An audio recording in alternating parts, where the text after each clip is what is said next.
Hello friends, welcome back to my YouTube channel R Singh educator.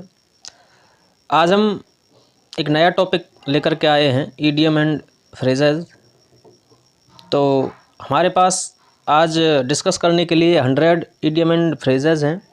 इनको हम देखेंगे और एकदम से ये एग्ज़ाम ओरिएंटेड हैं, किसी न किसी एग्ज़ाम में आए हुए ईडीएम एंड फ्रेजेज हैं। तो आइए शुरू करते हैं। सबसे पहला आता है by fits and starts. By fits and starts यानी कभी कार्य करना कभी ना करना, यानी अनियमित रूप से कार्य करना, इरेगुलरली। तो इसका जो मीन्स होता है वो होता है irregularly, by fits and starts. ये ईडियम एंड फ्रेजेस जो होते हैं हमारे बड़े अर्थ को संक्षिप्त रूप में दिखाने के लिए काम में लिए जाते हैं, शॉर्ट रूप में दिखाने के लिए। तो by fits and starts, irregularly, अनियमित रूप से। दूसरा आता है अपना of and on. Of and on यानी ओकेजनली, यदा कदा, कभी चालू कभी बंद, कभी कार्य को चालू करते हैं कभी बंद करते हैं, यानी कभी कभार करते हैं, यदा कदा, occasionally. Blue blood, blue blood का अर्थ होता है to belong to a royal या एरिस्टोक्रेट फैमिली। जो राज परिवार से संबंधित होते हैं उन्हें हम कहते हैं ब्लू ब्लड, नील रक्त। नील रक्त का मतलब जो बहुत ही अच्छे ख़ानदान से या कुल से होते हैं, जो राज परिवार, राजा महाराजाओं के वंशज होते हैं, उनको हम कहते हैं ब्लू ब्लड या एरिस्टोक्रेटिक फैमिली। इससे अगला है बैड ब्लड। बैड ब्लड का अर्थ होता है एनिमिटी, एनिमिटी या हॉस्टाइलिटी। हॉस्टाइलिटी यानी दुश्मनी। दुश्मनी के लिए हम बैड ब्लड का प्रयोग करते हैं। एक होता है कोल्ड ब्लड। कोल्ड ब्लड का अर्थ होता है इंटेंशनली यानी जानबूझकर या निर्दयी तरीके से। कोल्ड ब्लड मर्डरर, ये आपने शब्द सुना होगा कि वो तो कोल्ड ब्लड मर्डरर है, यानी कि उसका खून बिल्कुल ठंडा पड़ चुका है और उसके ऊपर भावनाओं का या किसी के विचारों का कोई प्रभाव नहीं पड़ता। उसी कहते हैं हम कोल्ड ब्लड मर्डरर या कोल्ड ब्लड पर्सन। इससे अगला आता है ब्लू आइड। ब्लू आइड का अर्थ होता है वेरी फेवरेट या वेरी डियर, बहुत ही प्यारा होना।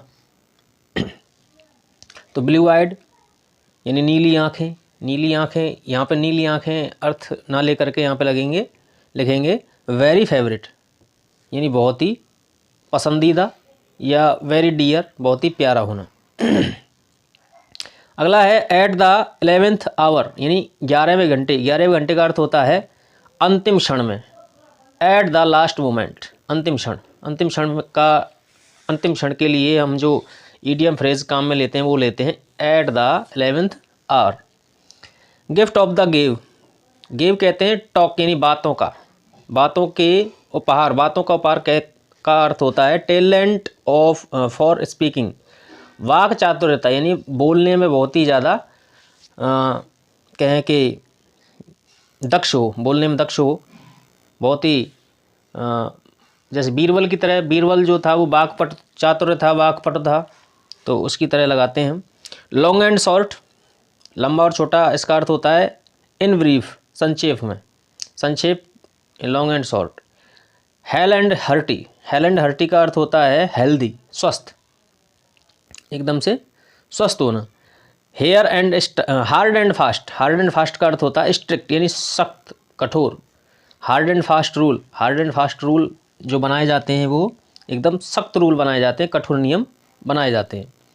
इससे अगला आता है ins and outs. Ins and outs का अर्थ होता है टू नो ऑल सीक्रेट्स, सारी बातों को जान लेना, सारे राज जान लेना। इन्स एंड आउट्स यानी बाहर के और भीतर की सारी बातें जान लेना। सम एंड सब्सटेंस। सब एंड सब्सटेंस का अर्थ होता है इन ब्रीफ, संक्षेप में, जोड़ करके और घटा करके, यानी कि संक्षेप में बातें बताना, तोड़ मरोड़ करके बातें बताना। इन द लॉन्ग रन यानी फाइनली, अंततोगत्वा, या अल्टीमेटली या इवेंचुअली, ये सारे इसके अर्थ होते हैं फाइनली, अल्टीमेटली और इवेंचुअली।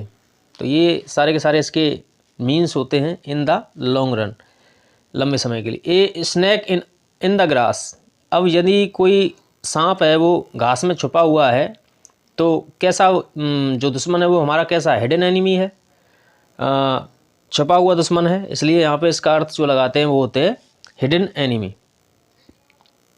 इसके बाद आता है क्यूअर फिश। क्यूअर फिश कहते हैं विचित्र, क्यूअर माने होता है विचित्र, फिश माने मछली, ऐसी मछली जो बहुत विचित्र, यानी कि ए स्ट्रेंज पर्सन, अजनबी आदमी। अजनबी आदमी के अर्थ में यहाँ पे लगाते हैं क्यूअर फिश। इसके बाद आता है a man of letters. A man of letters यहाँ पे लगाते हैं proficient in literature, literature, scholar man या लर्नड मेड, यानी विद्वान। विद्वान जो आदमी होता है उसके लिए हम लगाते हैं ए मैन ऑफ लेटर्स, यानी पढ़ने में बहुत ही ज़्यादा विद्वान होगा, उसे ही गूढ़ अक्षरों का ज्ञान होगा। गूढ़ अक्षरों का ज्ञान से यहाँ पे जो अर्थ निकल रहा है a man of letters, letters यानी अक्षरों का ज्ञान, और गूढ़ अक्षरों का ज्ञान किसे होगा, विद्वान को, यानी प्रोफिशिएंट इन लिटरेचर, साहित्य में दक्ष होना। इसके बाद आता है to rise from the rank. To rise from the rank यानी सेल्फ मेड पर्सन, अपनी मेहनत से कुछ कर पाना या कुछ करना। To rise from the rank यानी एक स्तर से ऊपर उठना, एक स्तर से ऊपर उठने का अर्थ होता है सेल्फ मेड पर्सन, खुद अपनी मेहनत से कुछ ना कुछ कर जाना। A fish out of water, जब मछली को पानी से बाहर निकालेंगे तो क्या होगा, वो अनकम्फर्टेबल होगी और अनकम्फर्टेबल सिचुएशन महसूस करेगी, असुविधाजनक स्थिति। तो असुविधाजनक स्थिति यानी अनकम्फर्टेबल सिचुएशन यहाँ पे अर्थ होगा इसका। बेटर हाफ, बेटर हाफ का अर्थ होता है वाइफ, यानी कि बहुत अच्छा साथी। मेडन स्पीच, मेडन का मतलब जो होता है, अर्थ होता है यहाँ पे फर्स्ट स्पीच, यानी पहला, प्रथम। मेडन का अर्थ होता है प्रथम। राइट हैंड मैन, सीधे हाथ वाला व्यक्ति, यानी कि मोस्ट एफिशिएंट असिस्टेंट, यानी भरोसेमंद व्यक्ति। कि कहते हैं ना हम, मैं उसका राइट हैंड हूँ, राइट हैंड का अर्थ यहाँ पे होता है मोस्ट एफिशिएंट असिस्टेंट, भरोसेमंद व्यक्ति। Left handed compliment, left handed compliment का अर्थ होता है यहाँ पे इनसिंसियर कॉम्प्लीमेंट, यानी झूठी तारीफ करना। लेफ्ट हैंड कॉम्प्लीमेंट यानी बाएं हाथ की अगर कोई तारीफ कर रहा है तो बाएं हाथ का मतलब ये है कि कमज़ोर होता है, और कमज़ोर की तारीफ करने का मतलब होता है झूठी तारीफ करना, insincere compliment. Hobson choice, Hobson choice का अर्थ होता है नो चॉइस, यानी कोई हमारे पास चॉइस नहीं है। इसके बाद आता है एक क्लोज शेव। क्लोज शेव का अर्थ होता है बाल बाल बचना, नैरो स्केप, नैरो स्केप यानी बाल बाल बचना, क्लोज शेव बहुत ही नज़दीकी से होकर के कोई चीज़ गुजर जाना, उसे हम कहते हैं क्लोज शेव। लॉयंस शेयर यानी कि शेर का हिस्सा, शेर का हिस्सा का मतलब होता है मेजर शेयर, यानी बड़ा हिस्सा होना, और शेर है तो उसका हिस्सा तो बड़ा ही होगा भाई। इसके बाद आता है to read between the lines, यानी लाइनों के बीच का पढ़ना। अंडरस्टैंड द हिडन मीनिंग यानी बहुत ही गूढ़ रहस्य को समझना या गूढ़ अर्थ को समझना। अंडरस्टैंड द हिडन मीनिंग, छुपे हुए अर्थ को समझना, उसको हम कहते हैं to read between the lines.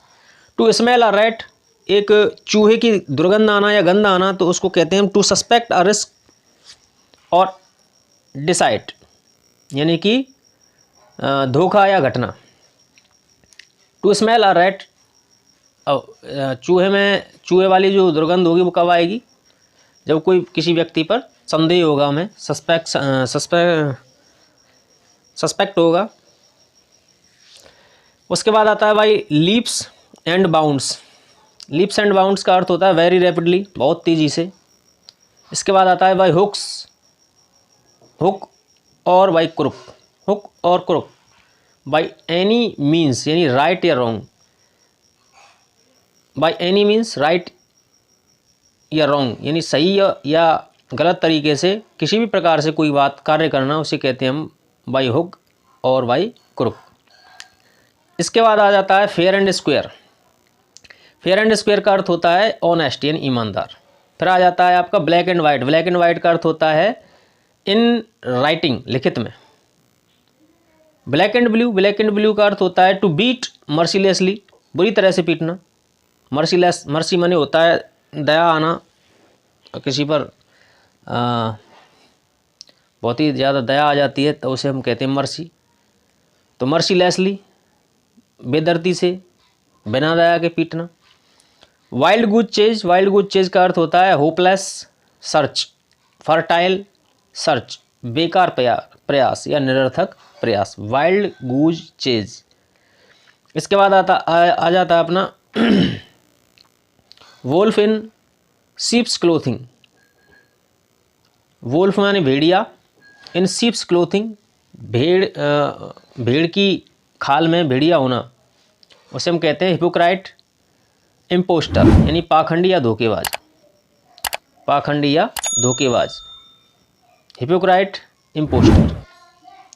N apple of discord, cause of quarrel, झगड़े की जड़ होना। An apple of discord, a bone of contention. ये दोनों ही जो इडियम एंड फ्रेजेज हैं, इडियम्स हैं, वो इसीलिए काम में आते हैं, कॉज ऑफ क्वेरल, झगड़े की जड़ होने के लिए।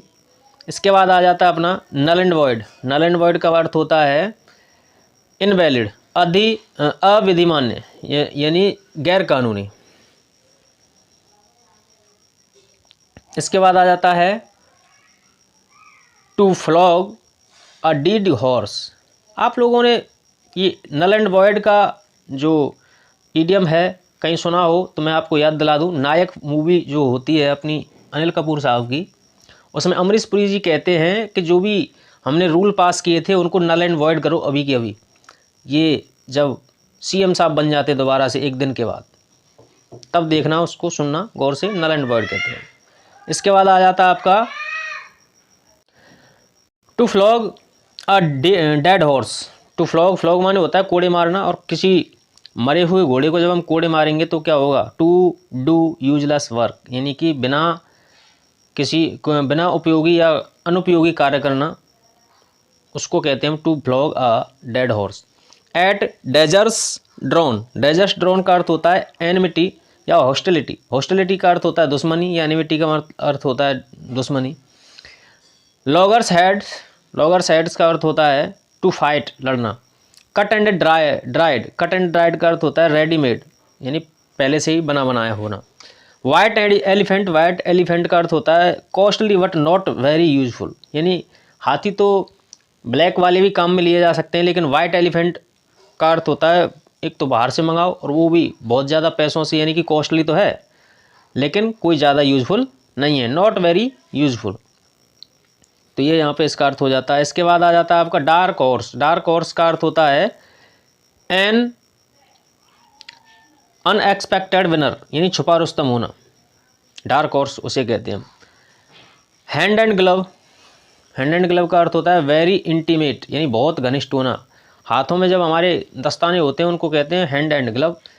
इसके बाद आ जाता है आपका अ bolt from the blue. Bolt from the blue का अर्थ होता है एन अनएक्सपेक्टेड इवेंट या कैलेमिटी, अचानक मुसीबत में आना। इसके बाद आ जाता है आपका blaze a trail. Blaze a trail का अर्थ होता है initiate work and be a pioneer, यानी पथ प्रदर्शक होना। इसके बाद अगला है आपका a red letter day. Red letter day का अर्थ होता है एन इम्पॉर्टेंट डे या अ मेमोरेबल डे, यादगार दिन होना। To spill the beans, to reveal secret, भेद खोलना। Once in a blue moon, very rare, यानी ईद का चांद होना। तो आज के लिए हम इतना ही करते हैं, इतनी बड़ी ही वीडियो बनाएंगे। अगले जो 50 हैं आपकी अगली वीडियो में दिखाई देंगे। तब तक के लिए bye bye, see you there.